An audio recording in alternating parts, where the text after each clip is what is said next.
Era kishte gjithmonë besuar se disa gjëra në jetë nuk kishin nevojë të shpjegoheshin. Dashuria ishte njëra prej tyre. Kur do dik me të vërtet, mendonte ajo, nuk ke nevojë të kontrollosh çdo fjalë, çdo lëvizje apo çdo ndryshim në sjelljen e tij. Nuk ke nevojë të pyesësh ku ishte, me kë ishte.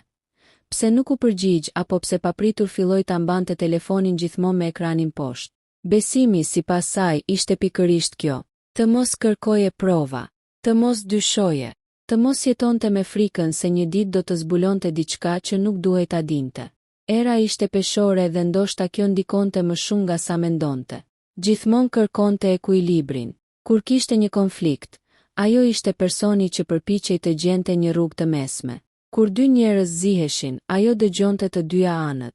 Kur dikush e lëndonte, ajo nuk nxitohej të hakmerej. Përpara se të zemërohej, përpiqej të kuptonte. Ndoshta pikërisht kjo e kishte bërë të mos kuptonte se çfarë po ndodhte në martesën e saj. Sepse ndërsa Era kërkonte gjithmonë një shpjegim për sjelljen e bashkëshortit të saj, ai kishte filluar të ndërtonte një jetë të dytë, një jetë që nuk kishte vend për të. Bashkëshorti i saj quhej Lorenz. Ata ishin njohur në një ditë të zakonshme pranvere, në një mënyrë që sot do t'i dukej pothuajse qesharake. Era kishte hyrë në një kafene sepse jashtë kishte filluar të binte shi. Nuk kishte çadër. Kishte vrapuar nga makina deri te dera dhe flokët i ishin lagur plotësisht. Kafeneja ishte pothuajse bosh. Ajo kishte porositur një kafe dhe ishte ulur pranë dritares. Lorenci ishte ulur 2 tavolina më tej. Ai po lexonte një libër. Pas disa minutash, një erë fort hapi pak dritaren dhe disa pika shiu hyn brenda. Era u ngrit për ta mbyllur. Lorenci gjithashtu u ngrit. Të dy kapën të njëjtën dorez. Era qeshi. Besoj se po konkurojmë. Unë po përpiqesha të ndihmoja. Edhe unë. Atëherë kemi të njëjtin problem. Ajo buzëqeshi. Kaq mjaftoi. Më vonë ai kërkoi të ulej me të. Ajo pranoi. Flasin për pothuajse 2 orë. Për libra, për udhëtime, për muzikën, për prindërit, për ëndrat, për frikërat. Në fund Lorenci tha, kam përshtypjen sikur të njoh prej kohësh. Era kishte qeshur. Ti ua thua këtë të gjitha vajzave. Jo, si ta di, duhet të më njohësh. Dhe ajo vendosi ta njihte. Për 2 vitet e ardhshme, Lorenci ishte gjithçka që ajo kishte kërkuar. I duruar, i kujdesshëm, romantik, i vëmendshëm. Kur Era sëmurej, ai i sillte ushqim. Kur ajo kishte një ditë të keqe, e priste jashtë punës. Kur kishte një provim të rëndësishëm, ai i shkruante para se të hynte. Ti mundesh. Kur i vdiq gjyshja, ai nuk u largua nga shtëpia e saj për 2 ditë. Era mendonte se kishte gjetur njeriun me të cilin do të plakej. Ata u martuan në një ceremoni të vogël. Era mbante një fustan të thjesht. Lorenci kishte syt me lot kur e pa të hynte. Pas ceremonisë, ai i kishte përshpëritur. Do të kujdesem për ty gjithë jetën. Ajo e kishte besuar, pa asnjë dyshim, dhe për shumë vite nuk kishte asnjë arsye të mos e besonte. Ata ndërtuan një shtëpi, jo një shtëpi të madhe, por një shtëpi që e mbushnin me kujtime. Në kuzhinë kishin një tavolinë të vjetër druri. Në korridor kishin varur fotografitë e udhëtimeve. Në dhomën e gjumit kishin një llampë që Era e kishte blerë në një udhëtim të parë jashtë vendit. Çdo objekt kishte një histori, çdo cep i shtëpisë kishte një kujtim. Dhe ndoshta kjo ishte arsyeja pse Era nuk e kuptoi menjëherë se diçka kishte ndryshuar, sepse shtëpia ishte ende e njëjtë. Fotografitë ishin ende në mur. Tavolina ishte ende aty. Kafeja e mëngjesit ishte ende pjesë e rutinës. Vetëm njeriu pranë saj kishte filluar të ndryshonte. Në fillim Lorenci filloi të qëndronte më gjatë në punë. Kam shumë ngarkesë, i thoshte. Era e kuptonte. Mos u lodh shumë. Pastaj filloi të kishte më shumë udhëtime. Kam një takim nesër jashtë qytetit. Sa do të rrish? Vetëm një natë. Ajo nuk pyeste më shumë. Pastaj filloi të merrte telefonata në mbrëmje. Në fillim fliste aty ku ishte. Më vonë filloi të largohej nga dhoma. Era e vuri re. Sigurisht që e vuri re, por nuk i dha rëndësi. Një natë, ndërsa po shikoni një film, telefoni i Lorencit filloi të vibronte. Ai e mori menjëherë. Duhet të përgjigjem. U ngrit, doli në balkon. Era vazhdoi të shikonte televizorin, por nuk po e ndiqte më filmin. Ajo dëgjonte vetëm zërin e tij nga larg. Po, jo, tani nuk mundem. Flasim nesër. Pastaj heshtje. Edhe ti. Lorenci u kthye brenda. Era e pa. Kush ishte? Një kolege. Ka ndonjë problem? Jo. Ai u ul pranë saj. Vazhdo filmin. Era nuk tha asgjë, por diçka e vogël kishte ndryshuar. Nuk ishte dyshim. Jo ende. Ishte vetëm një pyetje. Kush ishte? Kolegia quhej Selma. Era nuk e dinte këtë. Nuk e dinte as se Selma kishte hyrë në jetën e Lorencit disa muaj më parë. Fillimisht, ata kishin folur vetëm për punën. Selma ishte përgjegjëse për një pjesë të projektit që Lorenci drejtonte. Ajo ishte e zgjuar, e drejt për drejt dhe dinte të fliste me të. Lorenci kishte filluar të admironte. Pastaj admirimi ishte kthyer në interes. Interesi në mesazhe, mesazhet në takime, dhe takimet në diçka që nuk duhej të kishte ndodhur kurrë. Në fillim Lorenci kishte thënë vetes se nuk po bënte asgjë të keqe. Vetëm flisnin, pastaj një kafe, pastaj një darkë, pastaj një natë, dhe pas natës së parë asgjë nuk ishte më e pafajshme. Por kur kthehej në shtëpi, Era e priste gjithmonë njësoj. Si kalove? Mirë. Je lodhur? Pak. Do të hash? Po. Dhe ajo vazhdonte jetën e saj. Pa e ditur. Një të premte, Lorenci i tha se do të udhëtonte për punë. Era ishte në kuzhinë duke përgatitur darkën. Ku? Në Durrës. Për çfarë? Takim me klientin. Do flesh atje? Po. Ajo ngriti syt. Ka ndonjë problem? Jo. Thjesht nuk e dija. Vendosa sot. Mirë. Ai u afrua dhe e puthi. Do kthehem nesër. Era buzëqeshi. Ki kujdes. Ai mori valigjen. Para se të dilte, u kthye. Të dua. Era buzëqeshi. Edhe unë. Ai doli. Era mbeti vetëm. Ajo nuk e dinte sa të natë Lorenci nuk do të flinte në hotelin ku i kishte thënë se do të qëndronte. Do të flinte me Selmën, dhe ndërsa Era do të shtrije në shtratin e tyre, duke menduar se burri i saj ishte larg për punë. Ai do të ishte në një dhomë tjetër, duke jetuar një natë që do ta ndryshonte përgjithmonë martesën e tyre. Të nesërmen Lorenci u kthye. Era ishte duke përgatitur mëngjesin. Si shkoi? Mirë. Si ishte hoteli? Mirë. U lodhe. Pak.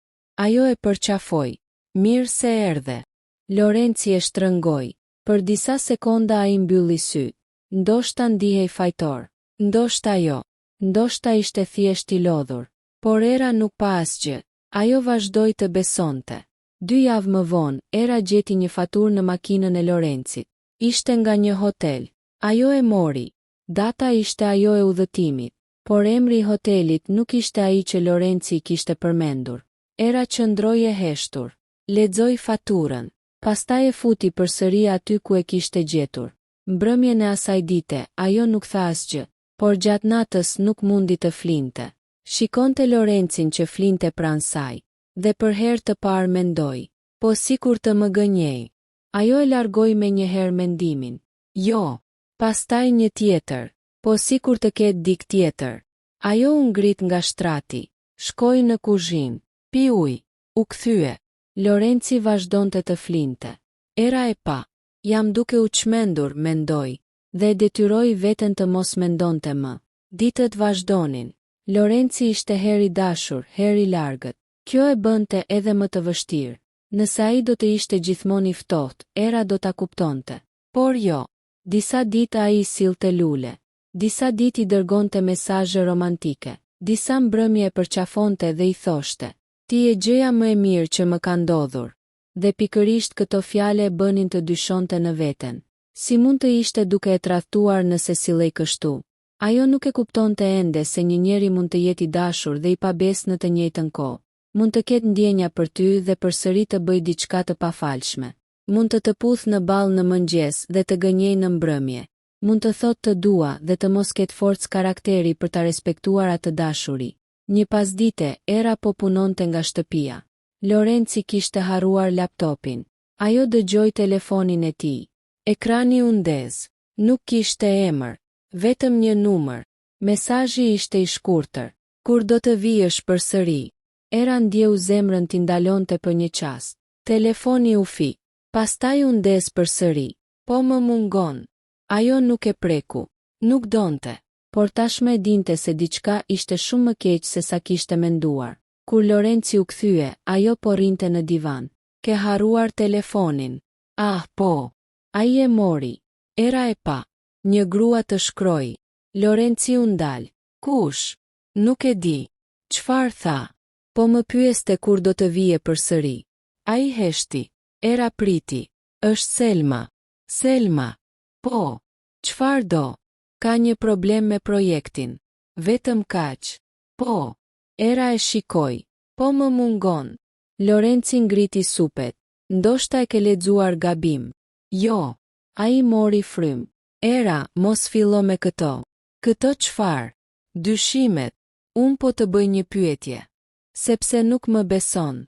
Sepse ti po më jep arsye të pyes. Ai u ngrit. Jam i lodhur. Dhe u largua. Era mbeti vetëm. Këtë herë nuk qau. Ajo thjesht e kuptoi se kishte ardhur momenti të mos justifikonte më gjithçka. Të nesërmen telefonoi shoqen e saj, Vesa. Kam nevojë të tregoj diçka. Vesa e dëgjoi në heshtje. Kur era mbaroi, Vesa tha. Ti çfarë mendon? Se po më tradhton. Atëherë, kam frikë ta zbuloj. Çfarë ke frikë? Se do të jetë e vërtet. Vesa heshti. Pastaj tha. Era, nëse është e vërtet, nuk do të bëhet më pak e vërtet vetëm sepse ti nuk e kërkon.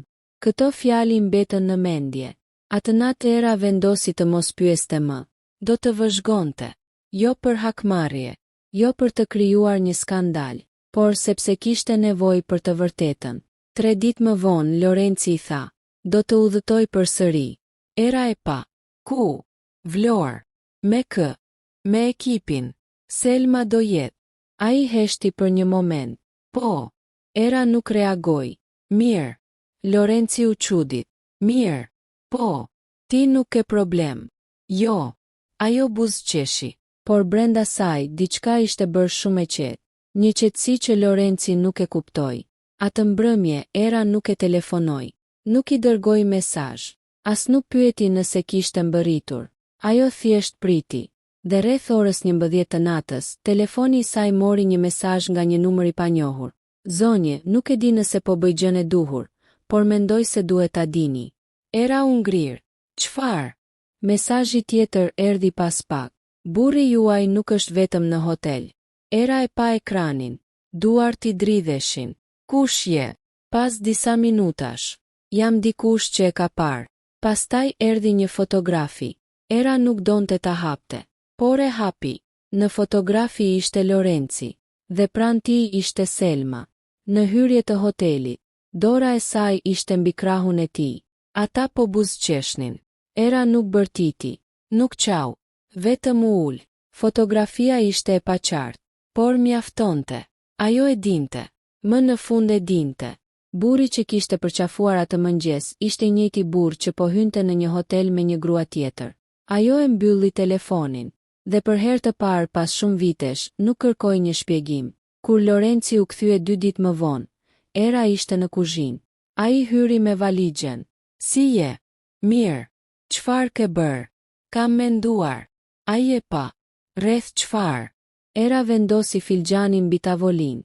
Selmës. Fytyra e tij ndryshoi. Vetëm për një çast, por këtë herë Era e pa qartë. Çfarë ke me të? Sa kohë? Lorenci nuk foli. Sa kohë ke me të? Era. 1 vit. Heshtje. 2. Ai u ul. Unë nuk doja të ndodhte. Era qeshi me dhimbje. Por ndodhi. Po. Sa kohë? Rreth 8 muaj. Ajo mbylli syt. 8 muaj. 8 muaj martesë. 8 muaj gënjeshtra. 8 muaj ku ai kthehej në shtëpi dhe e puthte.